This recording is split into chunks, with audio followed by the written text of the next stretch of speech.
we lost one person, but maybe they will come back later.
Om Sahana Bhavatu Sahano Bhunaktu Saha Viryam Karavavahai Tejasvinavadhitamastu ma vidvishavahai.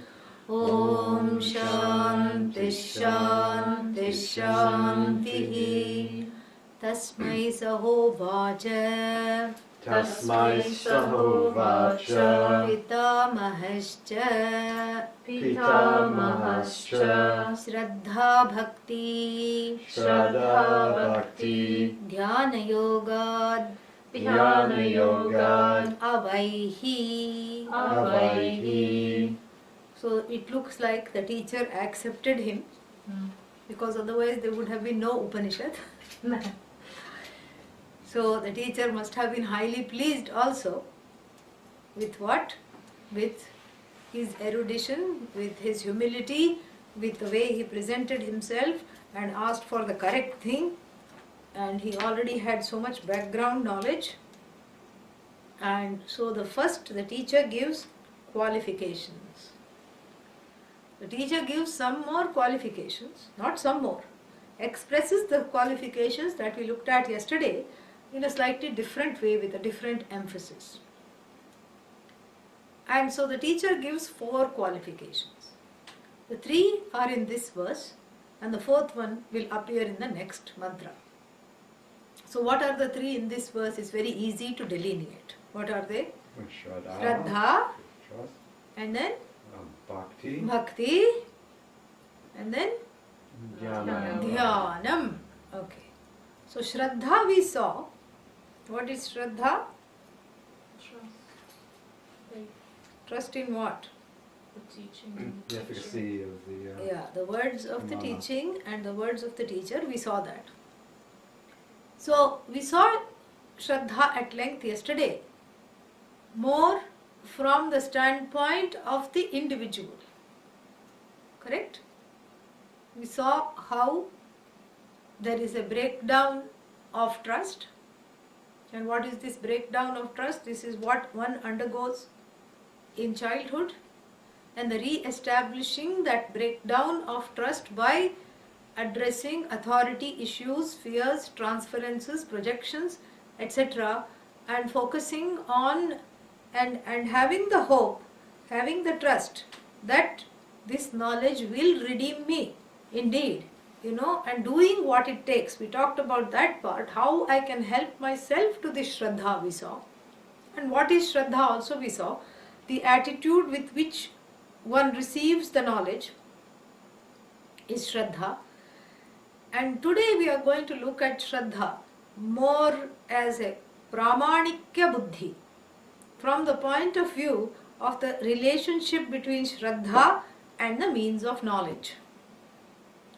So this is a larger discussion of Shraddha. Yesterday we we discussed Shraddha from an individual standpoint. This is from the collective standpoint. What is this Shraddha? The Shraddha is that which validates, a trust that validates a means of knowledge. If supposing I say, look out of the window quickly, there is a 2-headed goat running. What will you say? Wait, let me see, right? Because you want to ascertain it with your own eyes. In fact, the whole of you is backed behind the eyes. The eyes here are the means of knowledge to ascertain the veracity of the existence of the two-headed goat. There is a two-headed cow, two-headed goat, like that if I say, then you say, wait, let me ascertain. So that me, who is this me? Is just a pair of eyes. The whole of you is behind this pair of eyes. And that is why if you witness a small collision between two cars on the road, you are a pedestrian and you witness that, and then they call the police, and the police comes, and you say, I will stand witness. I saw with my own eyes. It was the blue car's fault, not the grey car's fault. It was the blue car that swerved into the opposite lane. It was the blue car that took the wrong turn out of turn. How are you able to say that? And you say, and if the police question, how do you know? You say, I was right here. I saw it with my own eyes. Same thing with what you heard. You are just passing through and so you hear someone talking about you, hear your name mentioned.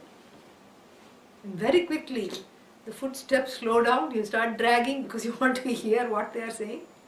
And let's say the person's talking, say something bad about you, and you can storm into the room and say, how dare you slander me? No, we are not talking about you at all. That's a lie.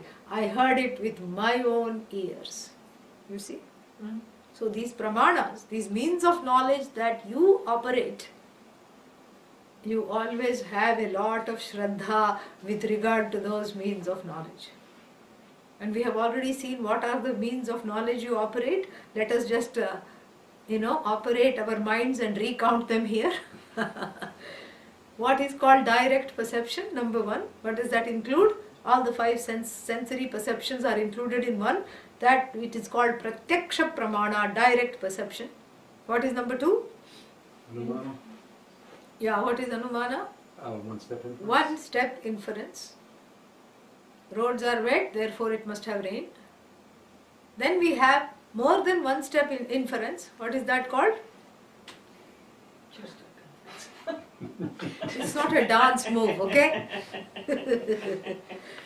It's not one step, two step, cha-cha-cha. That's okay for cha-cha-cha.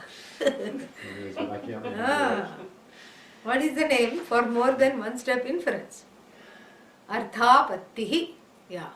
Anyatha anupapattihi means otherwise impossible. Devadatta has to have eaten during the night. Otherwise it's impossible for him to have what? Put on weight. Yeah, put on weight after daytime fasting. So this is what is anyatha anupapattihi, means otherwise impossible. Therefore it is called arthapattihi. And so that is number 3. Yeah, is it number 3? Yes. Mm-hmm. What is the fourth one? Absence of.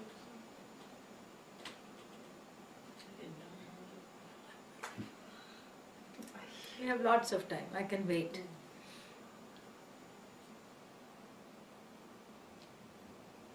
There's a knowledge. Similarity. That one, Similarity. yeah. What do you call it in? What do you call simile in Sanskrit?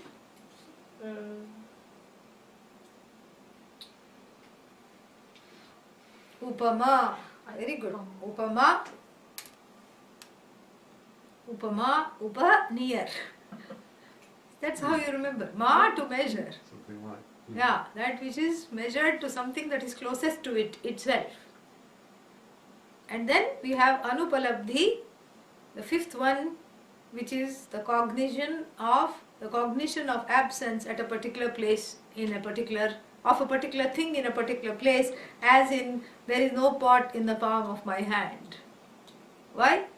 Because I know pot, and I especially know the cracked pot that you are using, and it is, I don't, your hand, I don't see it here, right here. So this is the cognition of absence. This is the full spectrum of the control that one exercises over the means of knowledge. This is the full spectrum. And whenever the jiva, the individual, operates any of these means of knowledge, they have full faith, because the pramata, the knower, is in charge of knowing, and the knower appoints itself. The jiva morphs into what is called the knower. The knower identity is pramukha, is the chief identity at that time. The one who becomes a James Bond 007, I am the investigator, I am the knower, and if this doesn't work, that works. I will ferret out the truth by using the appropriate pramana. This is what is the James Bond jiva. Correct? Yeah. And already we have seen this, but since everyone is a little slow today, so let me ask one more question. Which of these pramanas are you going to know the self? None. None of these. That is very clear. So therefore a new pramana has to come from outside of the pramata, which even handles the nature of the pramata, which reveals the nature of the pramata to not just be a simple knower of objects, but the truth of that which is the knower, known and knowledge. An indivisible truth is the very consciousness that is knowledge, which even though it has the ability to manifest as the knower known, it's neither the knower nor the known. That pramata is going to have a very big shake-up call, a wake-up call. And the pramata is going to be delighted when the pramata is reunited, so to speak, with that body of knowledge which is oneself, which is the truth of both knower and known, which does not, because when you know the object, you are the subject, correct? And you can only experience one object at a time, being the subject. And so all these limits are gone in knowing Brahman as yourself, because you know that consciousness which is neither knower nor known, which manifests as the knower and the known. You go to that. And so therefore the knower of objects has to be knocked off, correct? Which creates fear.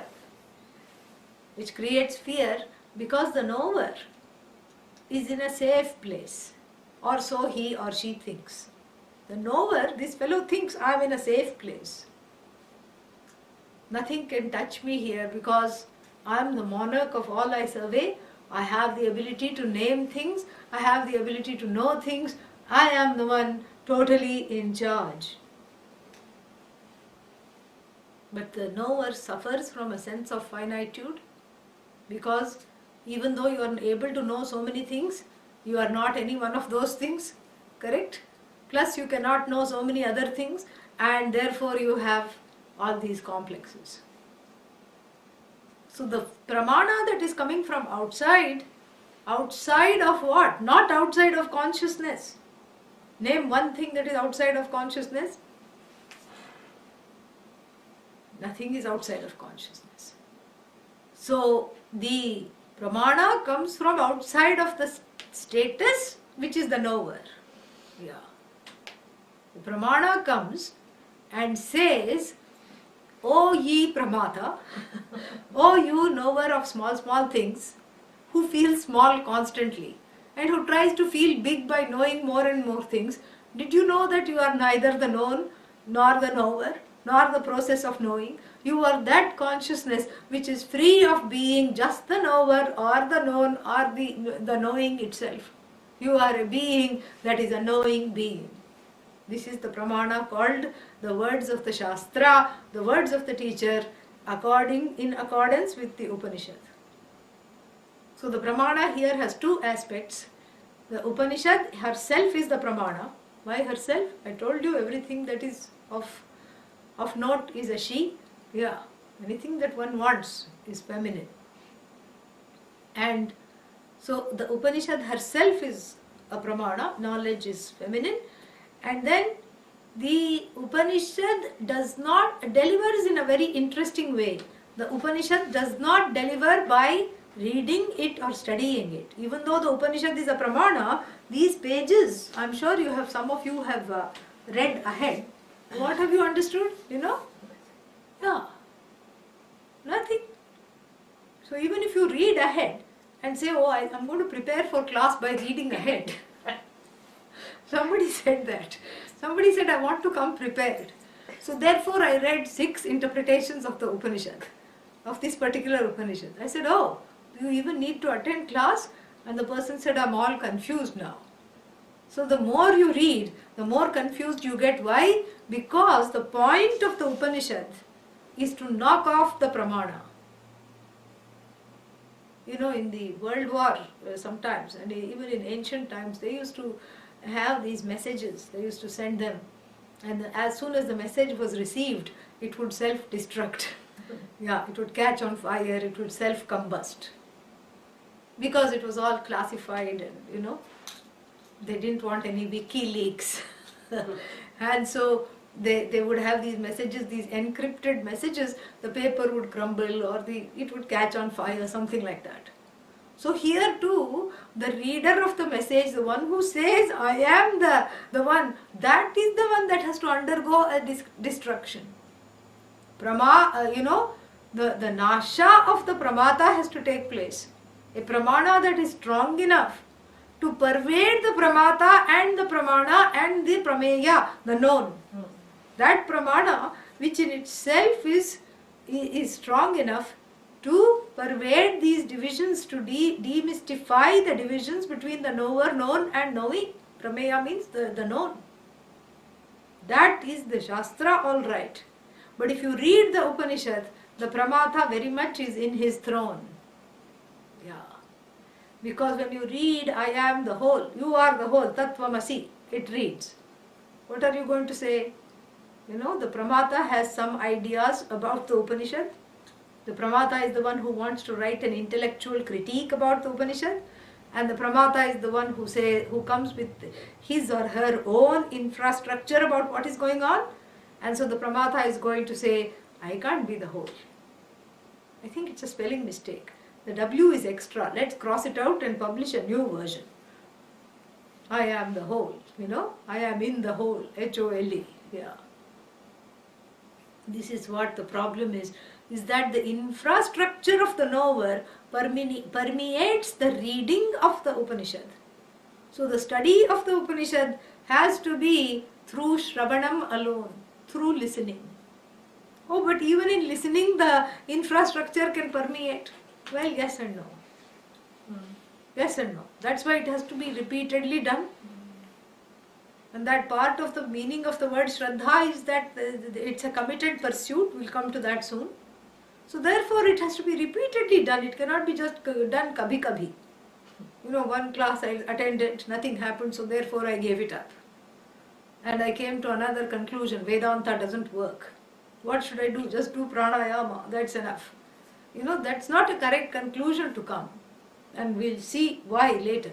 But for now, the listening somehow is able to bypass the pramata, the Shravanam, because the pramana is handled by the teacher in a way to dodge through the various hurdles which the pramata puts up in the classroom situation.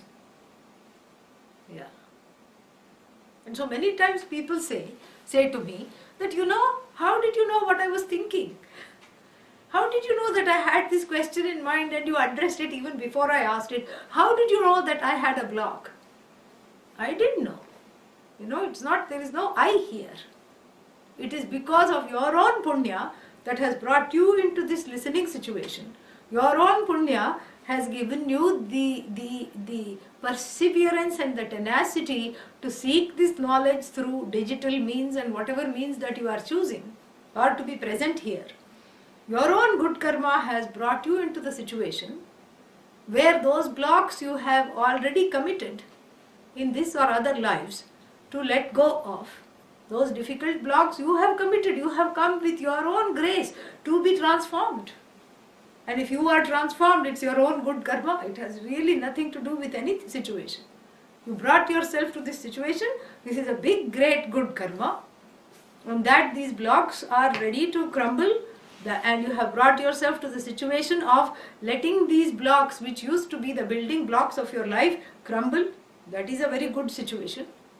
And that the words of the teacher have the effect. You allow the words of the teacher to operate upon those blocks and let them crumble. That is itself great good karma. So that is how the words of the teacher, it makes the message of the Upanishad roost inside the head. That is what it is. That is the power of the words.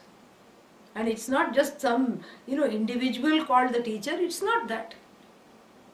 It's what I am motivated to say. I don't know what I'm going to say. Honestly, I don't know. I may read the text. You see me, like there are 5 minutes to class. I'm just sitting here reading the same text that you have in your hand.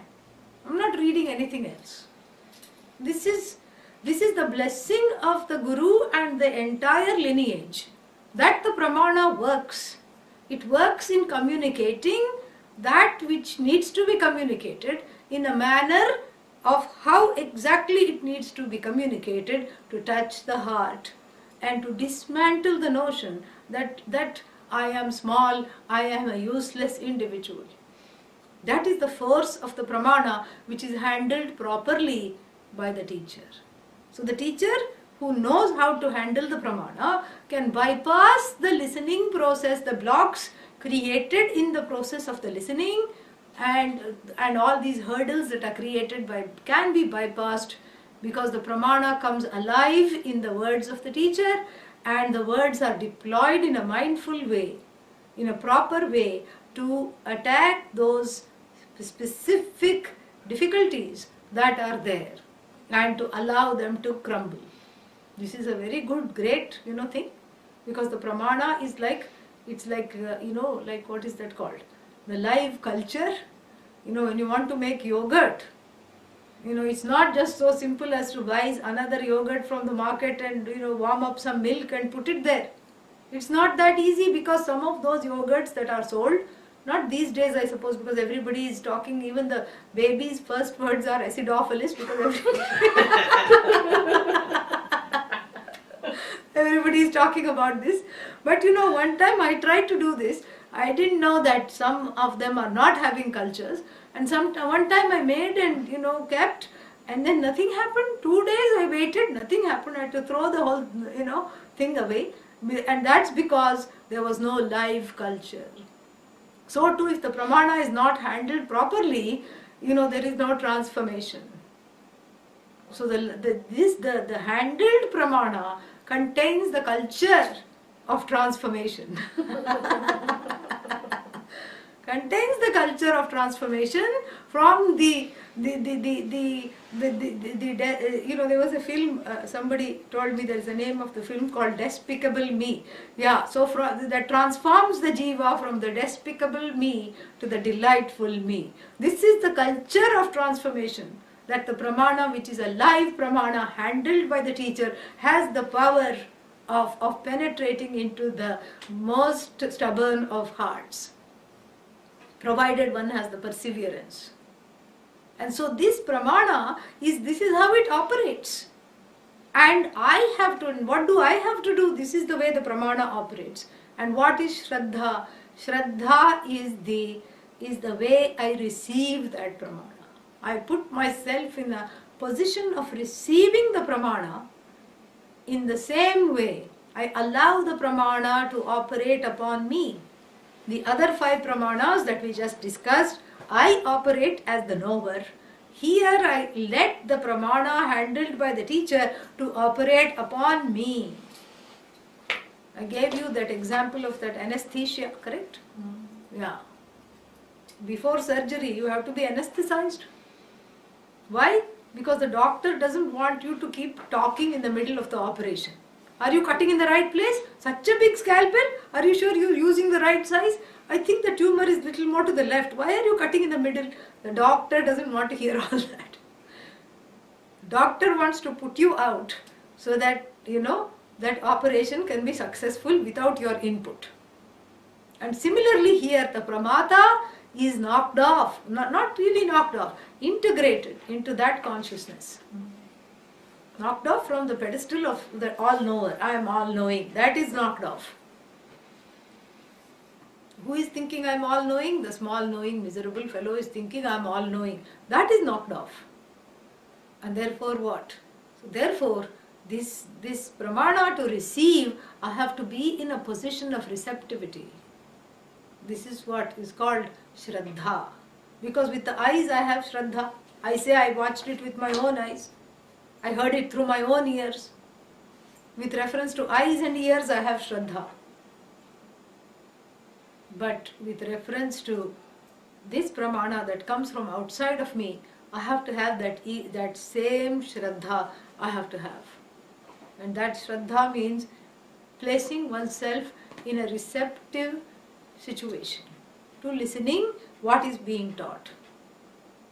And one more thing we have to know about the pramanas in general is that any pramana, any means of knowledge is a king in its own area. To see form and color, what do you need? Eyes. Can you say my eyes are not working, so I am going to try to see the color of the flower through the ears today? Is it going to work? No. The ears do what they do. They are not, the eyes and the ears are not in competition. Neither is one better than the other. The ears cannot corroborate. If the eyes cannot see, the ears cannot say, I will see instead of you. No? And so each thing is a monarch in its own right. So the Shabda Pramana too is the only way to dismiss and dismantle avidya, self-ignorance. Through the listening, through Shravanam, through the pursuit of listening alone can the self-ignorance be totally dismantled. And then people get uncomfortable at this point. They say, why such fanaticism? Why this is the only way? Why can't I just climb a mountain and sit on the top and get moksha? If you climb a mountain and sit on the top, other people will get moksha from you. Yeah, that is for sure. They may even feel happy. One person, troublesome person, gone. So, but you are not going to get moksha, okay? Because what is the problem? The problem is self-ignorance. Therefore, I need self-knowledge. And I cannot manufacture self-knowledge because the manufacturer is the problem. Because the manufacturer has opened a company called Private Limited. And so, which is both private and limited. And therefore, the manufacturer has to have some sense knocked into this saying that you are not limited, you are limitless. So this status has to be dismantled. And so just like I give the benefit of doubt to all the other pramanas and I back them 100%, I have to have Shraddha in the words of the Shastra and the teacher. This is the same Shraddha. The same Shraddha that said, I am the eyewitness, I saw this and I know which car is in error here. Here also, the same Shraddha has to operate. And this is the Shraddha, that is what the sage Āśvalāyana is being taught by Prajapati. That this is what you have to have. This is what it's going to take to gain the knowledge. This alone is enough. Other things we talked about, 6 packs, Shama, Dama, Uparati, Titiksha, Shraddha. Shraddha of course is there. So the 5 pack other than Shraddha. And then Viveka, Vairagya, Mumukshutvam, all that will come provided Shraddha is there. If you have to pick one, you pick Shraddha. And, what about Sanskrit and Shraddha? Pick Shraddha so you can learn Sanskrit quickly. Yeah. It will help. So, this is the only thing. This is the thing to pick. This is the thing to have. This is the primary qualification upon which all the other qualifications are based. My own attitude towards the knowledge. Otherwise, one is wasting time. We are doing these marathons, we are studying for 5.5 hours every day in the weekend. So what are you wasting the time for? If you're not having the correct attitude, then nothing is going to sink in. So the attitude has to be developed. And it is an attitude of trust pending understanding. Because certain things are there that appear a certain way to you. Like for example, you see the sun rising in the eastern horizon and the sun setting in the west. Let's say somebody sees that. And a scientist comes along and says that the appearance notwithstanding, this is not what is happening. The sun is not really moving around the earth, much less from east to west. It's not doing that. And so, in fact, the first person to say this was Ptolemy, a scientist. And nobody had Shraddha in his words. In those days they believed that the earth was like a chapati, flat. That's why everybody was afraid of traveling, because you would go and then fall off and then into some kind of a void. So everybody was afraid to go anywhere at the edge. And then they thought the sun is coming and going this way, and the sun is moving around this chapati. This was the astronomy, these baby astronomers, this is what they thought at that time. So Ptolemy was the first one, a Greek astronomer who said, no, the earth is round and the sun is not moving, the earth is moving around the sun. And these people who had all these wrong ideas based partly on the biblical understanding, they said, you are a heretic, you are going against the Bible. Bible doesn't say all this. And so they burnt him at stake. And it was not until Galileo came that people started to have Shraddha in the new way of understanding this whole phenomenon of, the simple phenomenon of sunrise and sunset can be used to illustrate this whole problem with jivahood, that I am a small individual. So here is a means of knowledge that says that what you are seeing, that this sun is rising in the east and setting in the west. We are not denying the appearance. We are not denying the apparent reality. We are not denying that the sun is appearing to rise and set. We are denying your conclusion. We are refurbishing your conclusion that therefore the sun must be moving around the earth. Likewise, Vedanta doesn't deny the Jagat, doesn't deny that you have a body, doesn't deny that you have a mind, doesn't deny that you are an individual, but it denies the conclusion, because I happen to be an individual living in this body-mind sense complex, therefore I am small, therefore I am finite, therefore I am limited, therefore I am a no good person, therefore I am samsari. That is denied. That is questioned through this pramana. It's not the apparent reality. The apparent reality can be anything. And also, like the sunrise and sunset, after you attend the geography lesson and know that, okay, this is the earth and this is the sun and the earth is moving around the sun 365 days, etc. When you understand that, does the sunrise, do you stop enjoying the sunrise? No. This is jnana-adhyasa. This is an adhyasa that is removed by knowledge. This adhyasa means the superimposition of the moving sun is removed by the knowledge that the sun is stationary, but the apparent movement still continues, correct? You can still enjoy the sunrise. Similarly, the Ishvara's Srishti continues.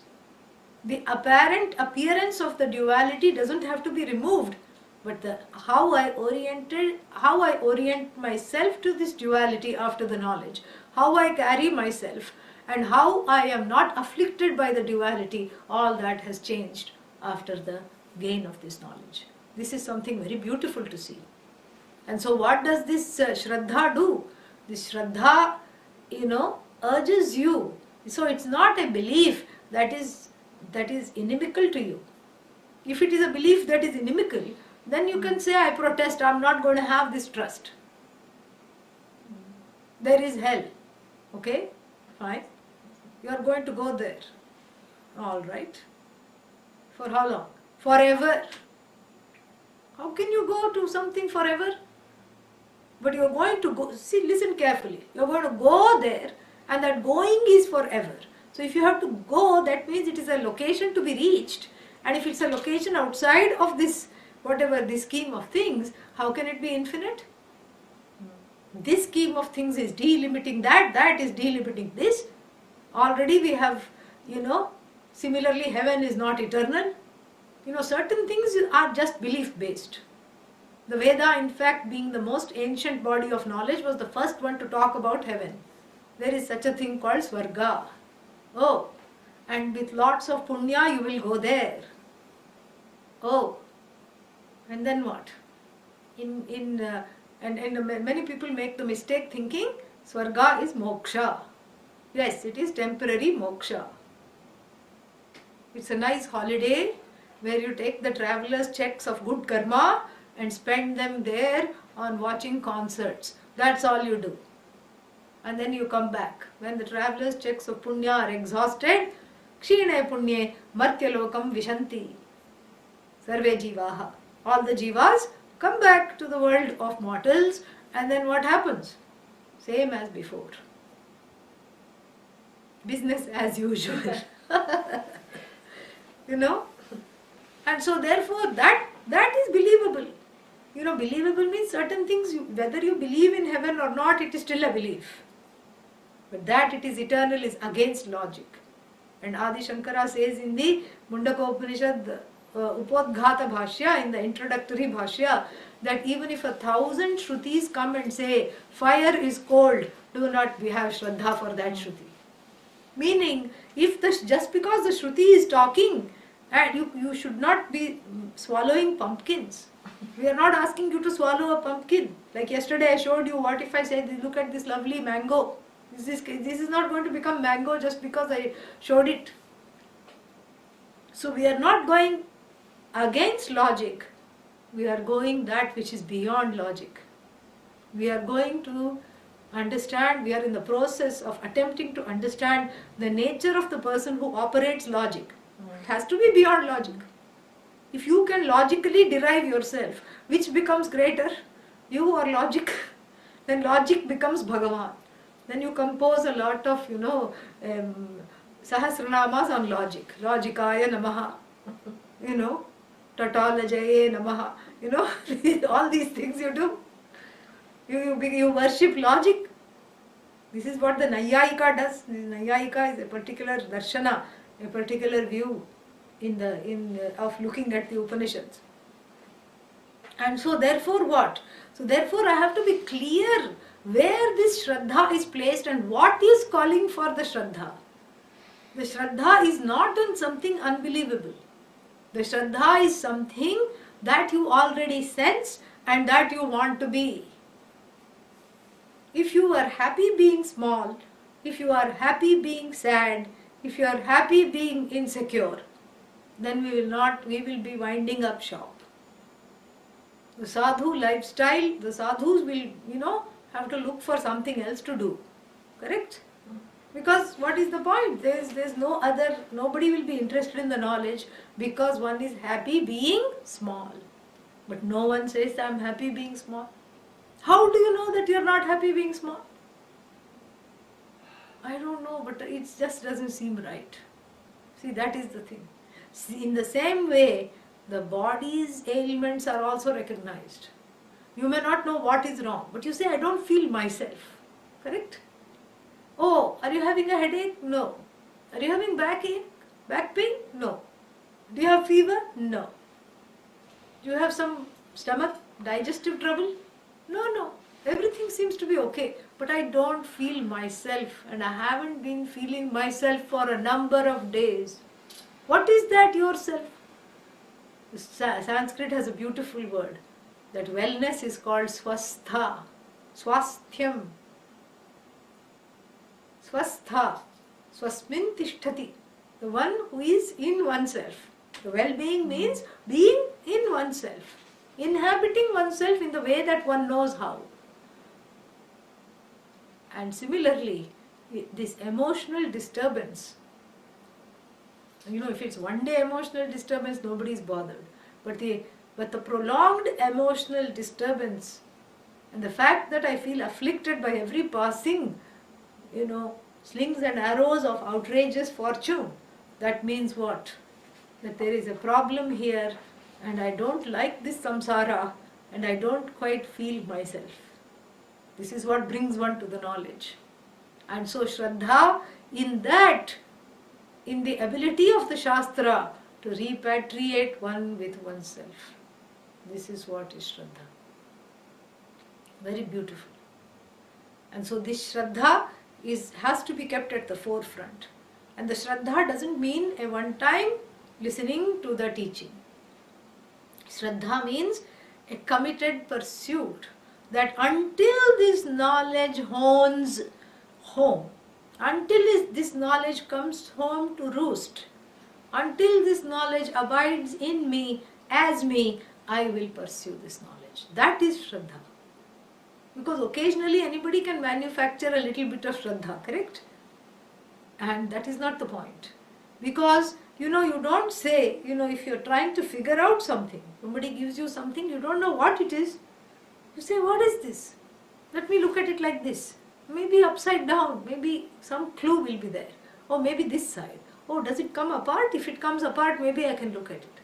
How long do you spend looking at it until you know what it is? Correct? So that same backing should be there for this means of knowledge. And that with which you help yourself to this knowledge is Shraddha. And here again a question is asked, what if I don't feel Shraddha? Fake it and make it. Yeah. You cannot say you don't feel Shraddha. Shraddha is a natural tendency. You feel it with regard to your eyes, you feel it with regard to all the pramanas you operate, you have to extend it. Fake it and make it.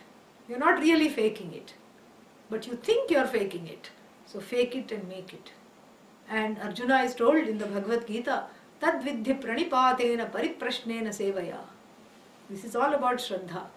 Upadekshanti te jnanam jnaninaha tatvadarshinaha. This is all about Shraddha alone. What is this? Tad vidhi, know this. How? Pranipatena. Through surrender. And that surrender is symbolized in namaskara. In namaskara to the Shastra, in namaskara to the teacher. That namaskara has a lot of benefits. At the very onset, what does the namaskara do? Yeah, it shapes up the midriff. Yeah. When you bend repeatedly. And also, Madhya Pradesh goes away. Yeah. Madhya Pradesh is a state in the middle of India. So it shapes up the midriff. And then what does it do? Furthermore, when you bend, you cannot be arrogant. And if you don't bend, you will break. The weight of your notions will break you. That's what will happen. So if you bend, that means you're ready to let those notions be transformed. This is Shraddha. And this is what is, pranipata, pariprashna, by asking appropriate questions. Because this is not something to swallow. There will be questions and we do entertain questions. And through seva here is anything that needs to be done. I'm ready to do for the sake of this knowledge. So that is what Arjuna is told. And here the same thing Āśvalāyana is told by Prajapati, the grandsire, grand guru, saying that you need to have Shraddha. That is the first one. The second word that is used is bhakti. And when you look at the word bhaj, from which bhakti has come, its definition is sevayam, in the sense of seva. So bhakti and seva are one and the same thing really. Bhakti means devotion. You can take it in two ways. You can say devotion to the knowledge, which is the extension of Shraddha. Devotion to the knowledge. And you can also take it as devotion to Bhagavan Ishvara. And this is something, when we have to learn this. And if you look at any kind of in the Sikh tradition, they will carry they will say that this is Guru, and they will carry it ceremoniously on the head. And and then it's a very beautiful thing to watch the procession.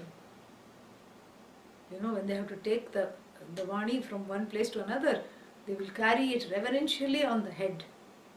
And that is nothing but Vedanta, really. It is Vedanta put in a simplified form so that everybody can understand. And that is carried on the head. The idea is that it will penetrate the turban and then the hair and then the skull and then finally go in the head. That is the Shraddha. That is the Bhakti. So, that is the hope. But the Shraddha, when it is acted out, gives rise to Bhakti. That is what it is. So you begin with carrying it on the head, meaning, you are carrying it at a most elevated level. You're putting it, you're not letting it touch the ground or anywhere, you're carrying it on your own head. So that, let this be my head, let it come in my head. Let this knowledge just, reign, and people will just fight to have the turn to carry it on the head. This is the reason. So let it, by osmosis, let it come down. That is the whole idea. And that's a beautiful thing to watch. That is bhakti. That is the Shraddha when it is expressed. Because unexpressed Shraddha is of no use. What is the use? I have a lot of Shraddha in my heart. So what are you doing with it? Are you doing Shravanam? No. Are you doing, are you listening to class? Are you transcribing something? Are you doing something? No. Then I'm just having it in my heart. What is the use of that? What is the use of a Shraddha that is not expressed? An expressed Shraddha is bhakti. And so I express the Shraddha and I express it, repeatedly. And this Shraddha is directed towards the means of knowledge, which are both what? The Shastra and the teacher together. Unfortunately, they come in a package deal. You can't say, I just want the Shastra, get rid of this Guru. No. The Guru also doesn't come by himself or herself. Yeah.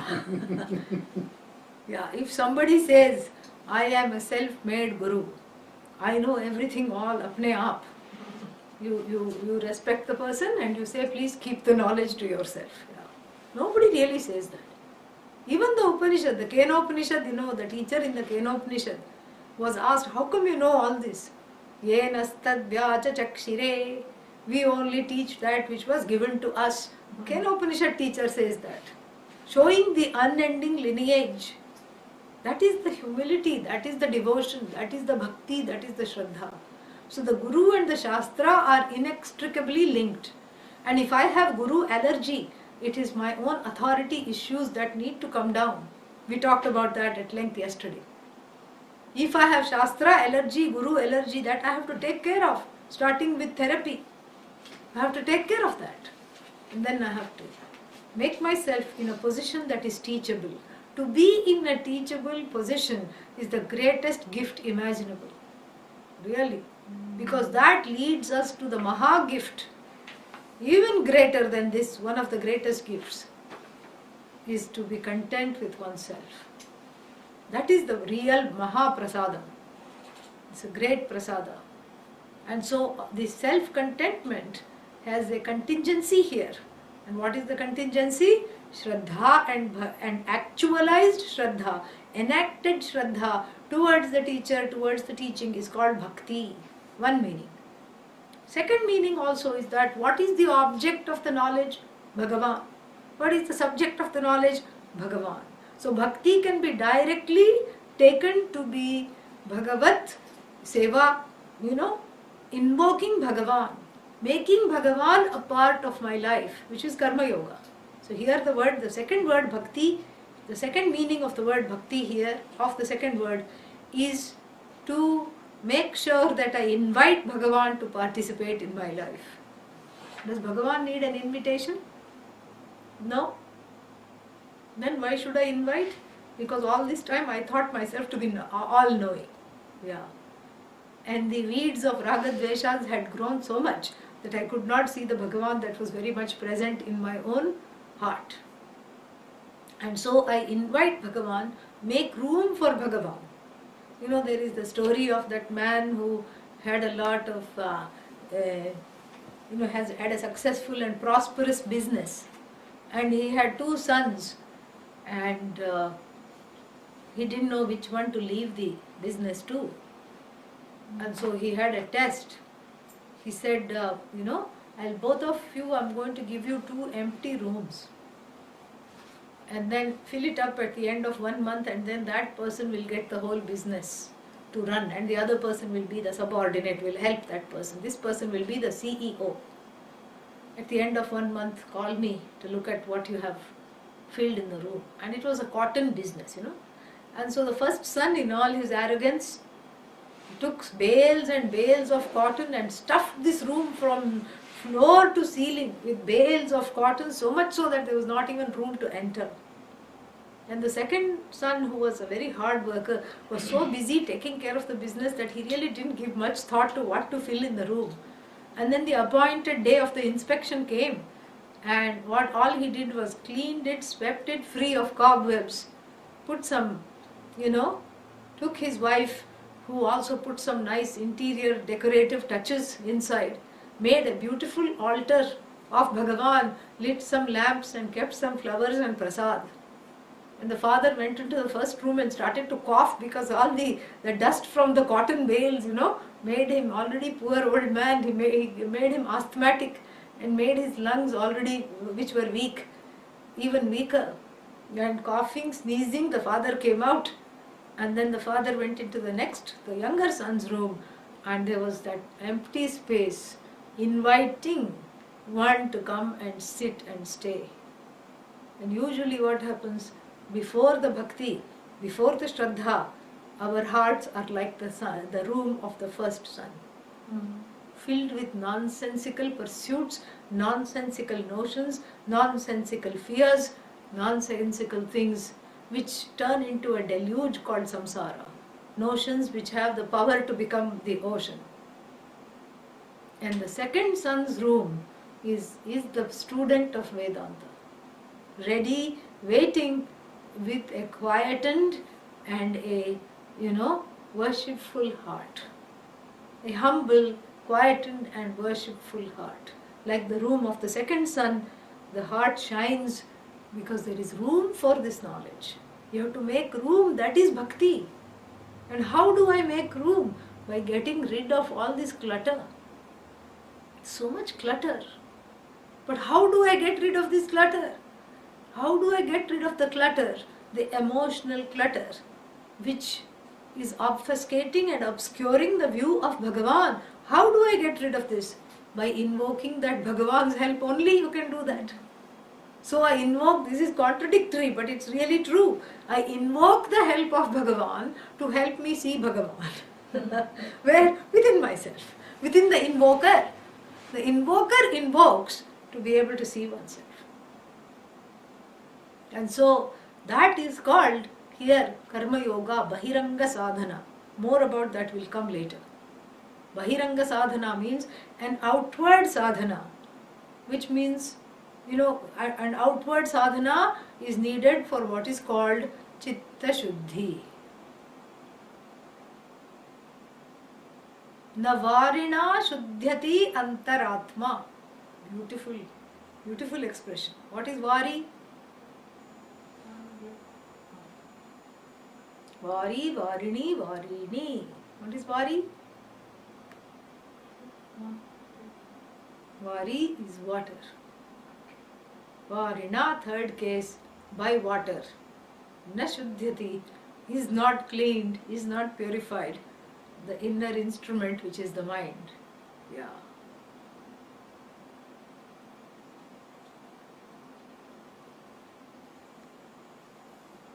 Kena Shuddhyati. So, by what is it cleansed? By bhakti it is cleansed.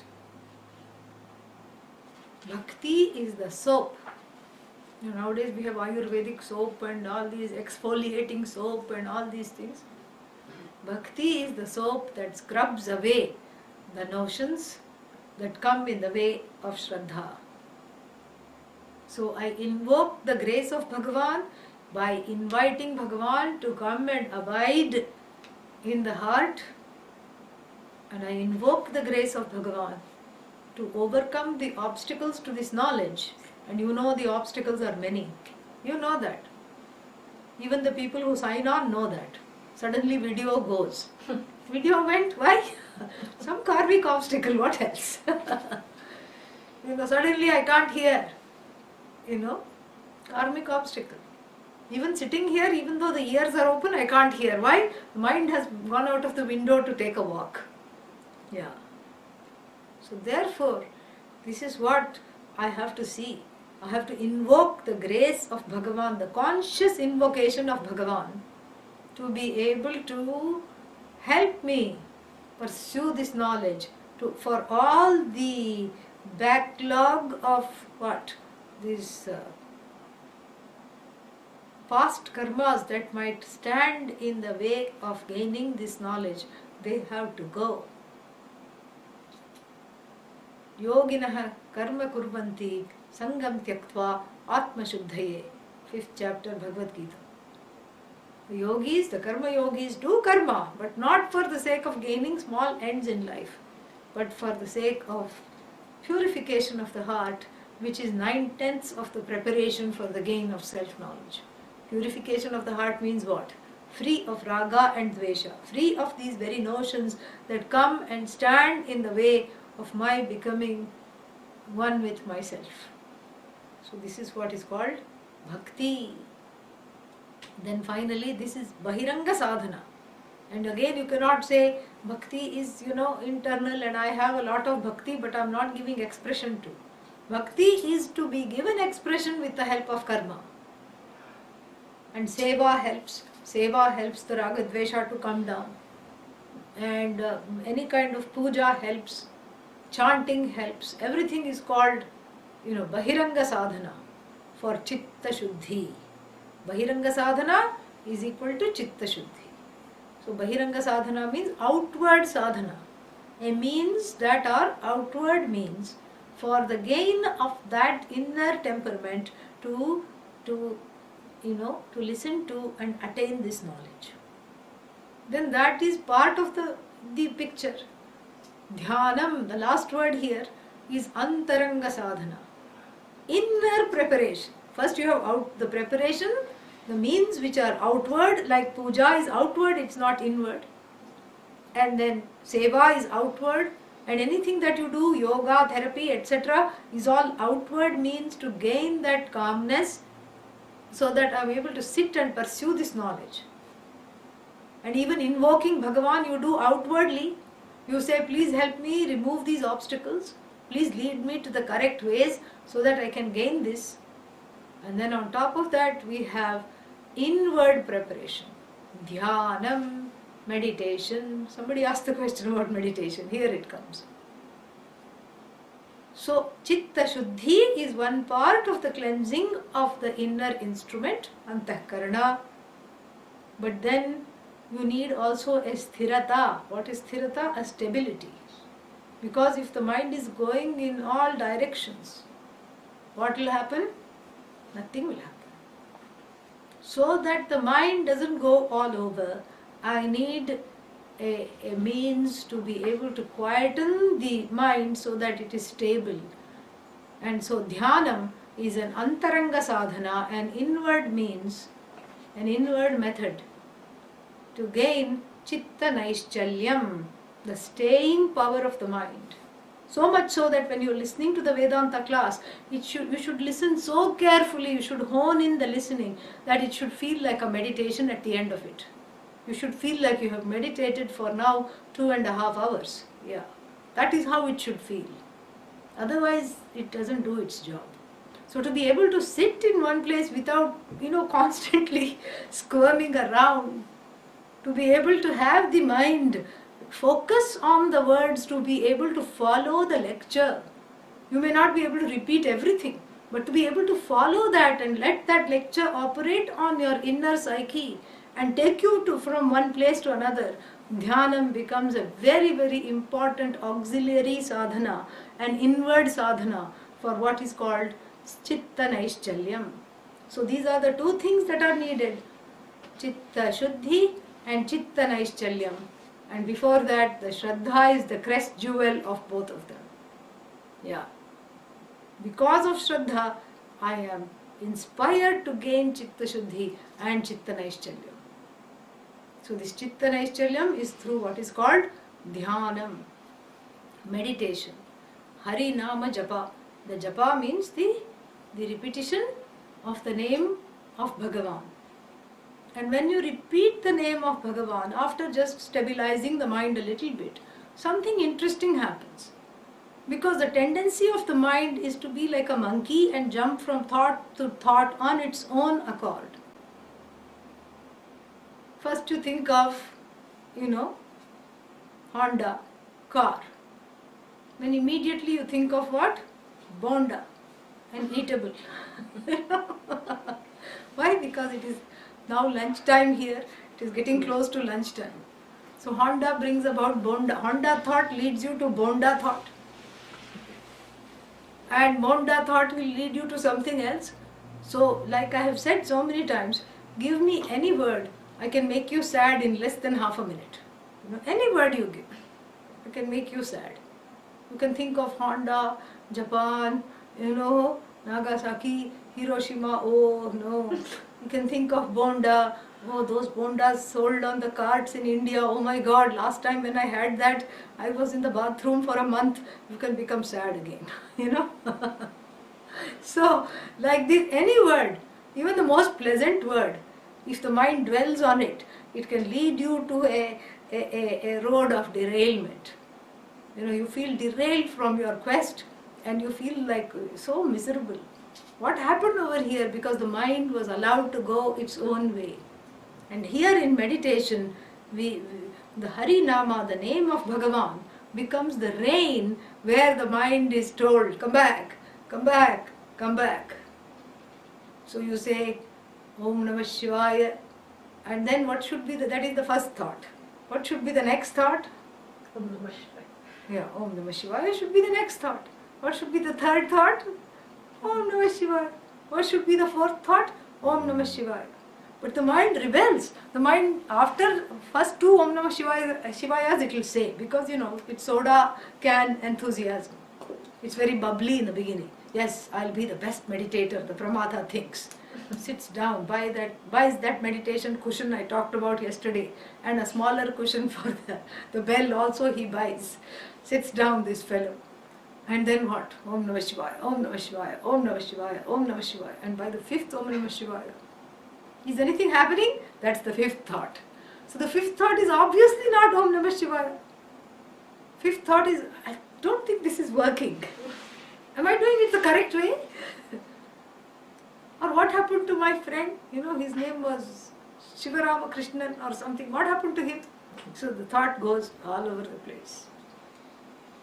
And so therefore, what is your job? To bring it back to Om Namah Shivaya.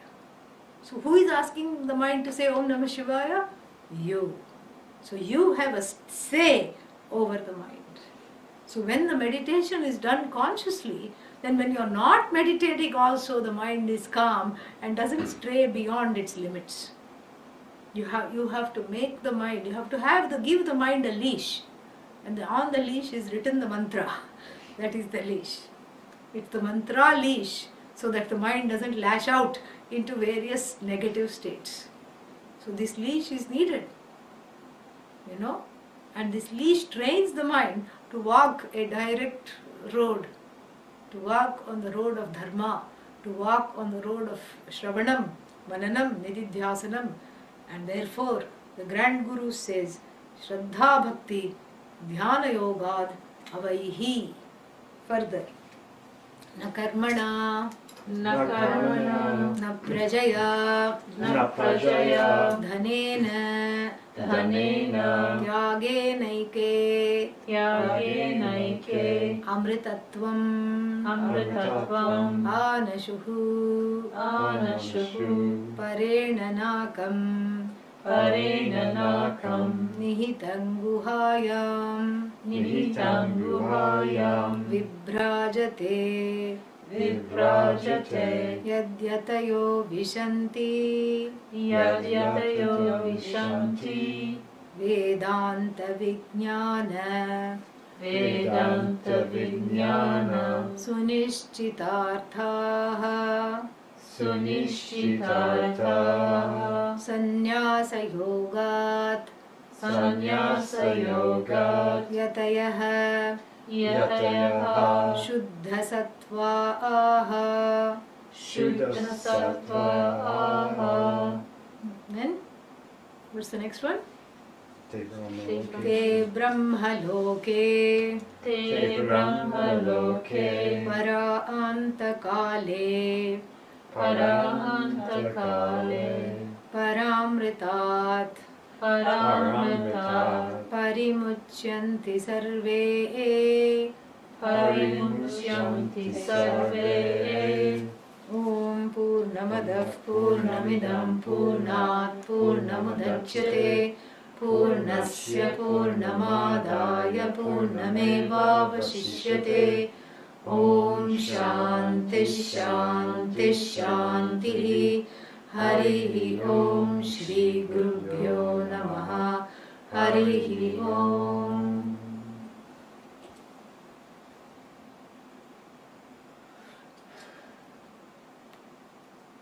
Questions? Already there is one question from Corvallis. Let us see. Having been born a human, if I have collected endless karmas, am I in a hopeless situation to achieve moksha? No, because moksha is already attained. You just have to know it. What is keeping you from moksha is ignorance, not karma. So, moksha is not outside of you, it is you. And what is the difference? What is the problem is that I don't know it. So, the self-knowledge dismantles the karta, and so the karma automatically get dismantled. They become irrelevant. Can you explain the difference between adhyasa and aropa? Same thing, no difference. Sometimes adhyasa is more of a technical term and aropa is a everyday term. Same thing. Good, I'm glad everybody enjoyed it. Other questions? There are hundreds of versions of Bhagavad Gita. Which is the best unadulterated version? Yeah, I just finished reading ISKCON version but could not connect with it. Please buy the Gita home study from the arshavidya.org bookstore, and you get it in the form of 2 CDs, very affordable. You can read that. You can even start a group and read it in a group. Such groups are all over the country, all over the world, Gita Vichara groups. You can do that. Yeah, good.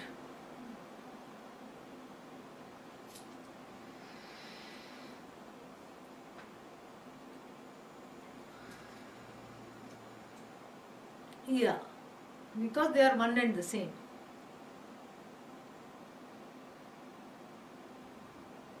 Om Shri Gurubhyo Namaha. Who is God? You. God is nothing but the truth of you. There is a debate that Lord Krishna is the supreme God, Lord Shiva is the supreme God, and then if you move away from the Veda, you have Allah, etc. Please advise, please guide. Well, you know, God is nothing but the truth of you, and that one truth manifest in many forms, has many avatars, starting with Krishna, Rama, Shiva, etc. These are all various avatars. That which lends itself to avatars but is free of all of that is Bhagavan. You keep listening, you will get that. What coursework should I start with here? What coursework? Once in a while I'll ask questions. We'll have a mini quiz. And keep listening, that's all. How is devotion to Bhagavan different from devotion to knowledge? Devotion to Bhagavan is where you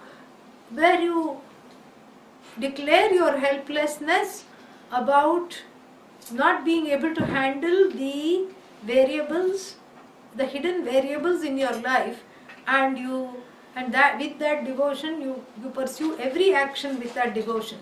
That is what is Bhagavan. Yeah, that is devotion. Devotion to knowledge is Shraddha. I seem to have jumped into the middle of the lake before learning to swim. That's the best way of learning to swim. Yeah. Yeah, right now just stay afloat, no problem. Yeah. Have a good time. That's good. You cannot learn to swim before jumping into the lake.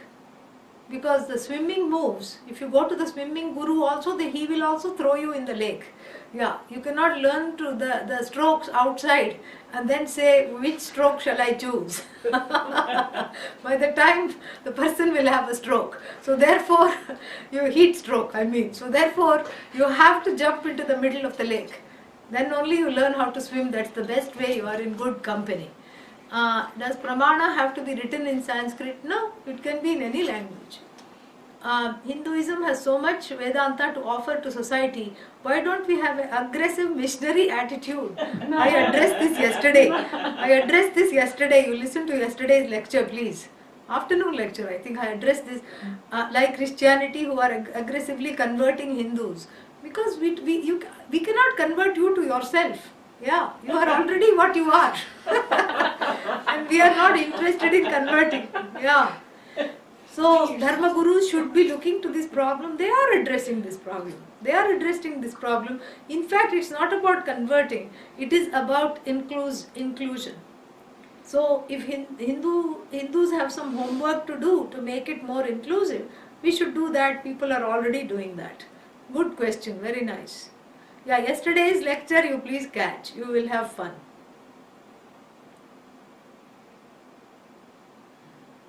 You are welcome.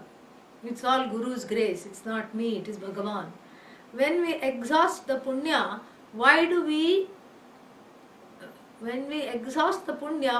descend on this planet? Is there no karma left in the account? I'm sorry, I don't follow that question.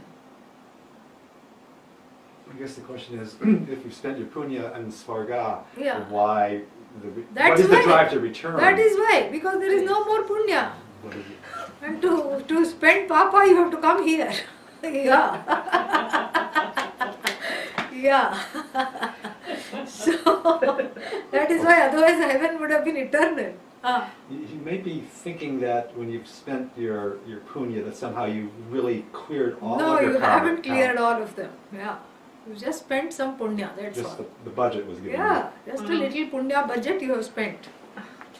That you have carried. Yeah, for Papa you have to come here because how will you become the target of every mosquito and every amoeba? In heaven there is no amoeba. Here itself you have to come. Om Namah Shivaya.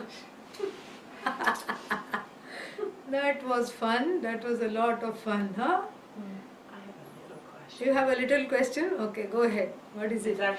feels like the body asking the question more. But it's like with the Shraddha, it feels like that there needs to be a lot of bravery Yeah. because it's sort of like history has shown that for the people who have, quote, woken up, to their self, I'm the all, or, like someone saying the thing about the sun, is that sometimes those people end up being, so a certain No, but amount that was just an example. right, but Yeah, that's... Shraddha is not towards that. Shraddha is towards the knowledge, which is a very safe pursuit. Yeah, which is a safe pursuit. It's not dangerous to pursue self-knowledge. In fact, you are in a safe place, you are sitting down, you are not operating heavy machinery, you are not operating a vehicle. So, you cannot be in danger. So, you can happily have Shraddha and let go. It's okay. So, why are Indians so caught up in secularism? Because of the colonial experience. We forgot to know how to be proud of ourselves. That's why. Why is being born in a good family after spiritual pursuit in a previous life? No, some punya is also left, but it's not the kind of punya that can be used in heaven, because in heaven you cannot be born in a good family. You see? So that's why you have to come down here, and that's why every human being's last name should be Mishra, because little bit of papa, little bit of punya. Mishra means mixed. Yeah. That is why you need this birth, so you can next time, come here with that particular mixture. You cannot have that in heaven. Heaven is only punya. The papa is what brings you back. I was correct. But that papa is mixed with punya. It's not only punya. Only punya means you will be in heaven, like Indra you will live. Only papa means you will be in other realms. But in the human realm, it's half punya, half papa. And the punya is also expressed in terms of papa. Sometimes papa is expressed like punya. You know, when I was small, there were all these, what is it called? There was this people who lived in the town who had this big car. And in those days, nobody had car and all. We just would look, and they had this big car in this small town. And the car would come out every day at 4 o'clock with a smart chauffeur. And all the children, including myself, would go out to greet, because to see this magnificent, nicely polished, it was an Impala car. And this nicely polished car, you see. And we go out to see this car festival every day. And what would be in the car? 2 big husky dogs. The dogs are being taken for a ride. So dog yoni is seen as a papa, because the thing is, it's not able to pursue self-knowledge. It doesn't have free will. But here there is a extra punya that dog has done. You see, it's getting to ride the car with its own chauffeur. So the 2 dogs would be taken for a ride every day. It was very interesting. So like that, it's not all papa, all punya. Even amidst the greatest of papa, there is some punya shining. But for that you cannot go to heaven. You have to come here, because that papa punya, when it simultaneously expresses itself, that is the thing. Yeah. Is there anything else? Only certain kinds of punya can be experienced in heaven. Can one choose not to go to heaven and stay in this world to pursue moksha? I hope everyone chooses that. Yeah. Not one, everyone. Okay? Yeah. Om.